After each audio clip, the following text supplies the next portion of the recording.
and another video about replacing the thermistor on your duplicator 9, again similar to the heating tube. And for that, what you need to do is just unplug the thermistor cable from the splitter board, and again remove the cable, remove the bolt right here in order to free the cable.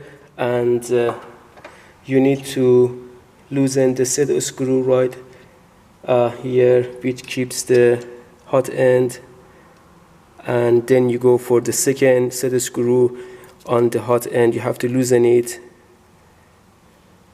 and you can remove the old one, and when you receive the new one or you want to replace it, you just put it back and tighten the set screw right on the hot end, and put the hot end back, tighten the set screw or groove screw in order to keep the hot end tight, and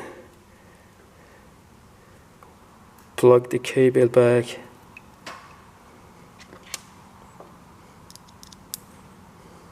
I put back this bolt first,